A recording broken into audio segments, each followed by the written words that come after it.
giving you a smile right here at 546. You could take a trip back in time by diving into the 50s and 60s. This is all thanks to a new historical exhibit in Delray Beach. Love all of this. T.A. Walker, he is joining us live, shining a light on the unfolding tales of culture, activism, and innovation.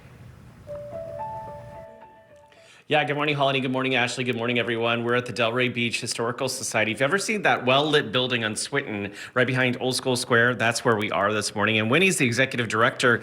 And right now we're in the 1960s Delray Beach building. But tell us about this exhibit. Good morning. Good morning, everybody.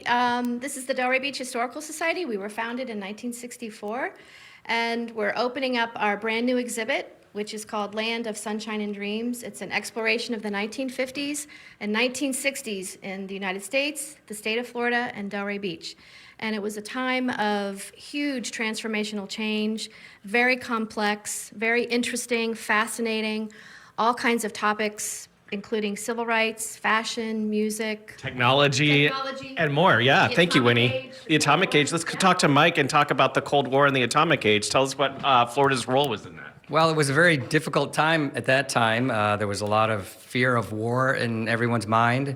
And back in the 1960s, they built a war bunker for President Kennedy, who had on Peanut Island, right? Peanut Island, that's right. And it's still there, but I think it's inaccessible to anybody. Yeah. But then also there was the Cuban Missile Crisis that happened in 1962, which caused a lot of anxiety amongst people in Florida. Yeah. And there was a time when the crisis actually happened, and there was a lot of anxiety, and people were just and they thought really hiding under your desk was going to save you from a nuclear weapon.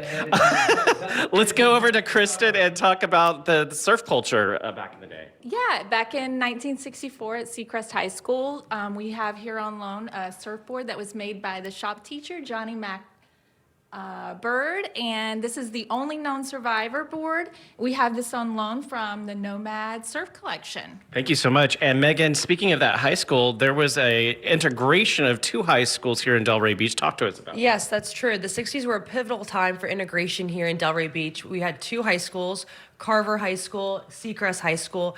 They officially integrated in 1961 when Yvonne Odom walked through the doors of... Coco Gauff's grandma. Sure is, exactly right. And integrated in 1961, and then it wasn't until 1970 that Carver High School closed. Everyone officially integrated over to Seacrest High School, and they adopted a logo where it's green and white for Seacrest, and then they made themselves the Atlantic High School Eagles, adopting the mascot from Carver High School. So true integration, right? Exactly. Thank you so much. Holly and Ashley, you could get stuck here. This is just one house that they have open. We're going to go to the next house next hour. You could get stuck here for hours. You know, I mean this in the nicest way. It's almost like your grandmother's house. You go in and you just find jewel after jewel after jewel. And completely stuck in the best kind of way, looking at all that. It's probably a little cleaner than my grandma's house. It's beautiful. My grandma's wonderful. All right, thanks, T.A. If you've got something you'd like to see us shine a light on, reach out, send an email to shiningalight@wptv.com.